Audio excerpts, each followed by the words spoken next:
আমেরিকার প্রাক্তন প্রেসিডেন্ট ও খ্যাতনামা রাষ্ট্রবিজ্ঞানী থমাস জেফারসন বলেছেন, যখনই শাসক জনগণের অধিকারে হস্তক্ষেপ করে তখনই বিপ্লবের অধিকার পবিত্র হয়ে ওঠে। এই উক্তি শুধু পশ্চিমা গণতন্ত্রের ইতিহাসেই নয়, বরং সমগ্র বিশ্বের রাজনৈতিক দর্শনে এক চিরন্তন সত্য হিসেবে বিবেচিত হয়ে এসেছে। ইতিহাস সাক্ষী, যে কোনো দেশে জনগণের ন্যায়সঙ্গত দাবি উপেক্ষিত হলে শেষ পর্যন্ত সেই শাসন ব্যবস্থা টিকে থাকতে পারে না।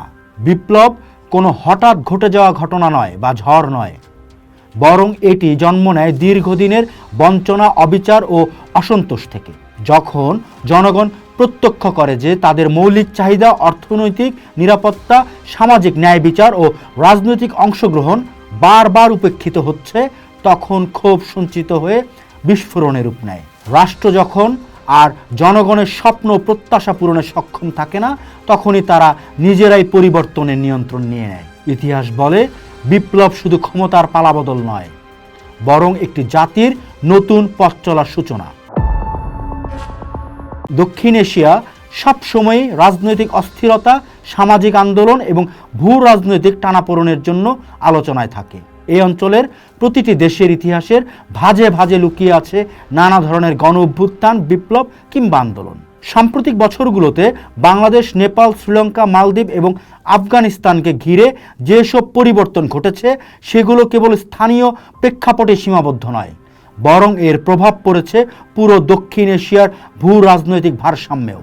এসব আন্দোলন শুধু অভ্যন্তরীণ রাজনীতির রূপই বদলাচ্ছে না, বরং ভারত, পাকিস্তান সহ বড় শক্তিগুলোর কৌশলগত অবস্থানকেও নতুনভাবে সাজাতে বাধ্য করছে। দক্ষিণ এশিয়ার রাজনীতিতে যে নতুন সমীকরণ এসেছে, সেটা হচ্ছে আফগানিস্তান ভারত মৈত্রী এবং পাকিস্তানের অভ্যন্তরীণ সংকট। দক্ষিণ এশিয়ার ভূ রাজনীতি এক নতুন এবং জটিল পথে বাঁক নিচ্ছে। সম্প্রতি ঘটে যাওয়া দুটো ঘটনায় এই অঞ্চলের ভবিষ্যৎ গতিপথের ইঙ্গিত দিচ্ছে। প্রথমত, আফগানিস্তানের তালেবান সরকারের সঙ্গে ভারতের আনুষ্ঠানিক কূটনৈতিক সম্পর্ক স্থাপন। দ্বিতীয়ত, পাকিস্তানের লাহোরে ফিলিস্তিনপন্থী একটি মিছিলে পুলিশের গুলি চালানোর ঘটনা। এই দুটি বিচ্ছিন্ন ঘটনা আদতে একই সূত্রে গাঁথা, যা এই অঞ্চলের ক্ষমতার ভারসাম্য, দ্বিপাক্ষিক সম্পর্কের পুনর্বিন্যাস এবং অভ্যন্তরীণ রাজনৈতিক অস্থিরতার এক জটিল চিত্র তুলে ধরে। একদিকে যেমন আফগানিস্তান ও ভারতের মধ্যে নতুন কৌশলগত অংশীদারিত্বের জন্ম হচ্ছে, ঠিক তেমনি পাকিস্তান অভ্যন্তরীণ ও আন্তর্জাতিকভাবে ক্রমবর্ধমান চাপের মুখে পড়ছে। আফগানিস্তান ভারত সম্পর্কের নতুন অধ্যায়ের সূচনা হয় 2021 সালে। তালেবান আফগানিস্তানের ক্ষমতা দখলের পর ভারত সহ বিশ্বের সকল দেশ কাবুলের সঙ্গে সম্পর্ক ছিন্ন করেছিল, কিন্তু সময়ের সঙ্গে সঙ্গে ভারত সহ সেই বরফ গলতে শুরু করেছে। সম্প্রতি আফগানিস্তানের তালেবান পররাষ্ট্রমন্ত্রী আমির খান মুত্তাকির ভারত সফর এবং কাবুলে ভারতের টেকনিক্যাল মিশনকে পূর্ণাঙ্গ দূতাবাসে রূপান্তর করার ঘোষণা এই পরিবর্তনের সবচেয়ে বড় প্রমাণ। ভারতের পররাষ্ট্রমন্ত্রী এস জয়শঙ্কর আফগানিস্তানের সার্বভৌমত্ব ও ভৌগোলিক অখণ্ডতার প্রতি ভারতের পূর্ণ প্রতিশ্রুতির কথা পুনর্ব্যক্ত করেছেন। অন্যদিকে মুত্তাকি ভারতের ঘনিষ্ঠ বন্ধু হিসেবে উল্লেখ করে জানিয়েছেন যে আফগানিস্তানের ভূমি কখনোই ভারতের বিরুদ্ধে ব্যবহৃত হতে দেয়া যাবে না। এই সম্পর্ক দুপক্ষের জন্যই কৌশলগতভাবে অত্যন্ত গুরুত্বপূর্ণ। তালেবানের জন্য ভারতের মতো একটি বৃহৎ আঞ্চলিক শক্তির সাথে সম্পর্ক স্থাপন তাদের আন্তর্জাতিক বৈধতা অর্জনের পথে একটা বড় পদক্ষেপ। অর্থনৈতিক সংকট এবং পাকিস্তানের সাথে ক্রমবর্ধমান সীমান্ত উত্তেজনার আবহে তালেবান সরকার একটি নতুন নির্ভরযোগ্য অংশীদার খুঁজছিল। ভারতের সাথে সম্পর্ক উন্নয়নে যেন সেই নির্ভরযোগ্য এবং নতুন অংশীদার তারা খুঁজে পেয়েছে। ভারত ঐতিহাসিকভাবেই আফগানিস্তানে $300 কোটি বেশি বিনিয়োগ করেছে, যার মধ্যে সালমা বাঁধের মতো গুরুত্বপূর্ণ প্রকল্পও রয়েছে। তালেবান এখন ভারতের কাছে আরও বেশি মানবিক সহায়তা ও বিনিয়োগ আশা করছে। অন্যদিকে ভারতের জন্য এই সম্পর্ক পাকিস্তানের উপর কৌশলগত চাপ সৃষ্টির একটা বড় সুযোগ। পাকিস্তানের সঙ্গে তালেবানের সম্পর্কের অবনতি নয়াদিল্লির জন্য একটি কৌশলগত নতুন দরজা খুলে দিয়েছে। আফগানিস্তানে প্রভাব বিস্তার করে ভারত কেবল পাকিস্তানকে কোণঠাসা করতেই চায় না, বরং মধ্য এশিয়ার দেশগুলোতে প্রবেশের একটি বিকল্প পথও নিশ্চিত করতে চায়। বিশ্লেষকদের মতে ভারত ও তালেবান দুই বিপরীত আদর্শের সরকার হওয়া সত্ত্বেও শুধুমাত্র বাস্তববাদী এবং কৌশলগত স্বার্থের কারণেই তারা আজ পরস্পরের এত কাছাকাছি চলে এসেছে। যে সময়ে ভারত ও আফগানিস্তান তাদের সম্পর্ককে নতুন উচ্চতায় নিয়ে যাচ্ছে, ঠিক সেই সময় পাকিস্তান এক গভীর অভ্যন্তরীণ সংকটের মধ্য দিয়ে যাচ্ছে।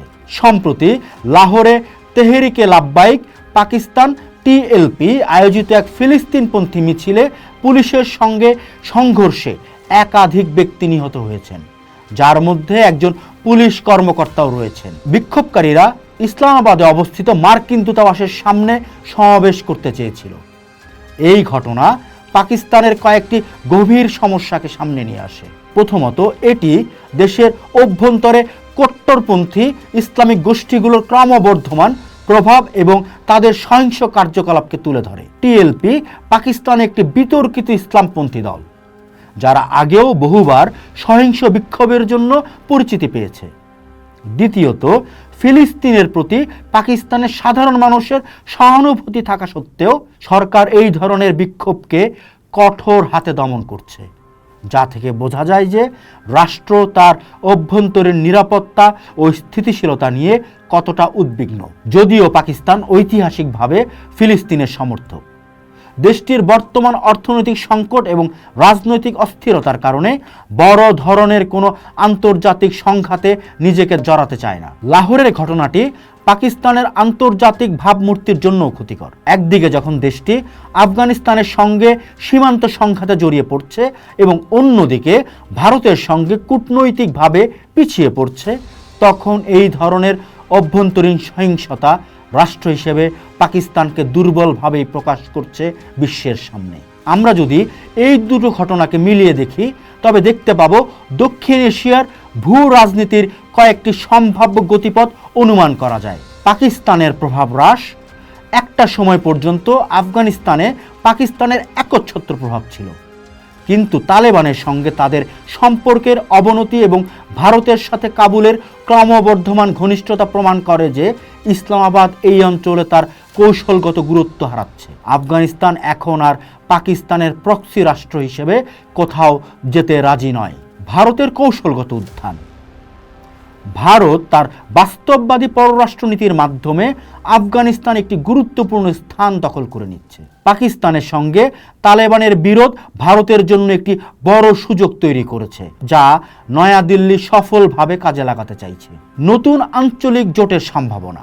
আফগানিস্তান ভারত এবং ইরানের চাবাহার বন্দরকে কেন্দ্র করে একটি নতুন বাণিজ্যিক ও কৌশলগত অক্ষ তৈরি হওয়ার সম্ভাবনা দেখা দিয়েছে। এই অক্ষ সফল হলে পাকিস্তানের বন্দরের গুরুত্ব কমিয়ে দেবে এবং এই অঞ্চলে চীনের প্রভাবকেও চ্যালেঞ্জের মুখে ফেলবে। অভ্যন্তরীণ অস্থিরতা। পাকিস্তান ও আফগানিস্তানের মতো দেশগুলোতে অভ্যন্তরীণ রাজনৈতিক সামাজিক অস্থিরতা আঞ্চলিক স্থিতিশীলতার জন্য একটি বড় হুমকি হিসেবে থেকে যাবে। লাহোরের ঘটনা প্রমাণ করে যে পাকিস্তানের ধর্মীয় কট্টরপন্থা এখনও একটি বড় চ্যালেঞ্জ, যা সরকারের স্থিতিশীলতাকে যে কোনো মুহূর্তে বিপন্ন করতে পারে, চ্যালেঞ্জ করতে পারে। সবশেষে বলা যায় যে দক্ষিণ এশিয়ার রাজনীতি এক পরিবর্তনের মধ্য দিয়ে যাচ্ছে। পুরনো মিত্রদের মধ্যে দূরত্ব বাড়ছে, নতুন অভাবনীয় অংশীদারিত্বের জন্ম হচ্ছে। আফগানিস্তান ভারতের মধ্যকার নতুন কূটনৈতিক সম্পর্ক এই অঞ্চলে ক্ষমতার ভারসাম্যে একটি বড় ধরনের পরিবর্তন আনতে চলেছে, যেখানে পাকিস্তান ক্রমশ একঘরে হয়ে পড়ার ঝুঁকিতে রয়েছে। লাহোরের ঘটনা পাকিস্তানের অভ্যন্তরীণ দুর্বলতাকে স্পষ্ট করে তুলেছে পৃথিবীর সামনে। সব মিলিয়ে আগামী দিনগুলোতে এই অঞ্চলের রাজনীতি আরও জটিল এবং অনিশ্চিত হয়ে উঠবে, যেখানে দেশগুলোকে তাদের কৌশলগত অবস্থান নতুনভাবে ভাবতে বাধ্য করবে। পোস্ট দেখুন, ভাবুন, করুন। থাকুন পোস্টের সাথেই।